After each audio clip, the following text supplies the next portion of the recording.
आषाढी एकादशीच्या पार्श्वभूमीवरती संत मुक्ताईच्या मंदिरामधनं पंढरपूरकडे पालखी सोहळ्याचं प्रस्थान होत असतं। आज हा 315वा प्रस्थान सोहळा आहे आणि त्या पार्श्वभूमीवरती मुक्ताईनगरच्या कोथळीच्या मंदिरामध्ये आपण आहोत। या ठिकाणी आपण बघू शकतोय की ओल्या खजुरांची आरास संत मुक्ताईच्या प्रतिमेच्या तिथे करण्यात आलेली आहे। हजारो भाविक यावेळेला दर्शनासाठी गर्दी करतानाच आपल्याला पाहायला मिळतंय।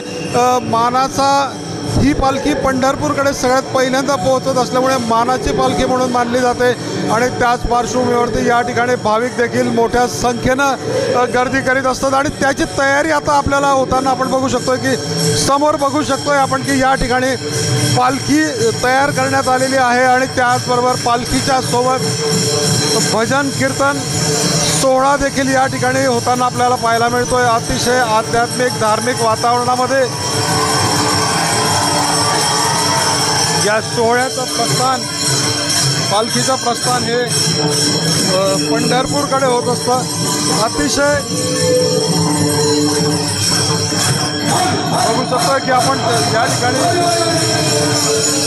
भजन कीर्तन याचा एक या ठिकाणी भजनाचा ठेका या ठिकाणी वारकऱ्यांनी घेतलेला दिसतो। हे टाळ आणि मृदुंगाच्या तालावरती हे या ठिकाणी ताल आणि मृदुंगाच्या ठेक्यावरती हे या ठिकाणी आपल्याला मुक्ताईच्या मंदिरामध्ये हा सोहळा आपल्याला पाहायला मिळतोय। काही वेळातच या सोहळ्याचं पालखी सोहळ्याचं प्रस्थान हे होणार आहे। या मंदिराचे जे काही पुजारी आहेत रवींद्र महाराज हरणे आपल्यासोबत। महाराज काय सांगाल आज सोहळ्याचं काय महत्त्व आहे? आदिशक्ती मुक्ताबाईंचा आषाढी पालखी सोहळा 2024 हा महाराष्ट्रातील एक भला मोठा मानाचा सोहळा आहे। निवृत्ती ज्ञानदेव सोपान मुक्ताबाई एकनाथ नामदेव तुकाराम या 7 मानाच्या दिंड्या ज्या पालख्या सोहळ्या आहेत त्यामध्ये हा पहिला निघणारा पालखी सोहळा लांब जाणार आहे। आज या पालखी सोहळ्याचा आनंद वारकरी घेतात असं नाही, अंतरिक्षामध्ये आकाशामध्ये सिद्ध पुरुष ऋषी मुनी जपी तपी सिद्ध साधक यक्ष किन्नर्व गंधर्व नवे नवे देवतासुद्धा हा पालखी सोहळा प्रस्थान सोहळा पाहण्याकरता अंतरिक्षामध्ये स्थित आहेत।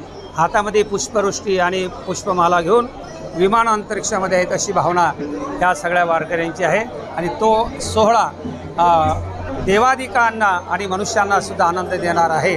आदिशक्ती मुक्ताई पंढरीच्या दिशेनं आज पाऊल टाकणार आहेत, त्याचे साक्षीदार आपण सर्व आहोत। हा सर्वांच्या चेहऱ्यावरचा भाव आहे। कितवा सोहळा आहे यावर्षी आदिशक्ती मुक्ताबाईंना 315 वर्ष झाली। 315वा आषाढी पालखी सोहळा आहे। सर्वांच्या अथक प्रयत्न आणि सहकार्याने या सोहळ्याला एक आगळं आणि वेगळं महत्त्व मुक्ताबाईंच्या सामर्थ्य शक्तीने प्राप्त झालेलं आहे। किती दिवस ही पालखी पंढरपूरला पोहोचणार आहे आणि किती पंढरपुरात ही पहिली पालखी मानली जाते? आदिशक्ती मुक्ताबाईंच्या पालखी सोहळा हा जरा लांबचा पालखी सोहळा आहे। पंढरपूर परमात्मा इथून लांब आहे, 600 किलोमीटरचं अंतर आहे आणि जवळजवळ 6 जिल्ह्यामधून 27 ते 28 दिवसाचा हा प्रवास आहे। या पालखी सोहळ्यामध्ये जे वारकरी पंढरपूरकडे जातात जीवन सार्थ झाल्याची एक भावना त्यांच्यामध्ये प्रश्नच नाही। तुका म्हणे ऐशी अर्थ ज्याचे म्हणे त्याचे चक्रपाणी वाट पाहे। काही एकादशी आषाढी आईसाहेबांच्या सोबत आपल्याला कधी जायला मिळते अशी प्रत्येक वारकऱ्याची स्वाभाविक भावना असल्यामुळं जीवनाचं अंतिम सत्य आणि कल्याण भगवंताच्या दर्शनामध्ये आहे। तुका म्हणे जन्म आल्याचे सार्थक विठ्ठलाची एक देखली आहे। आईसाहेबांच्या सोबत जाऊन जर परमात्म्याचं दर्शन होत असत हे जीवनाचं सार्थक आहे, धन्यता आहे, कृतार्थ आहे जीवनाची। आई साहेबांच्या वारीमध्ये जर पंढरपूरचं दर्शन होत असेल तर हे जीवनाचं सार्थक आहे अशा प्रकारची प्रतिक्रिया महाराज यांनी दिलेली आहे। चंद्रशेखर नेवे, ABP माझा, जळगाव। ABP माझा, उघडा डोळे बघा नीट।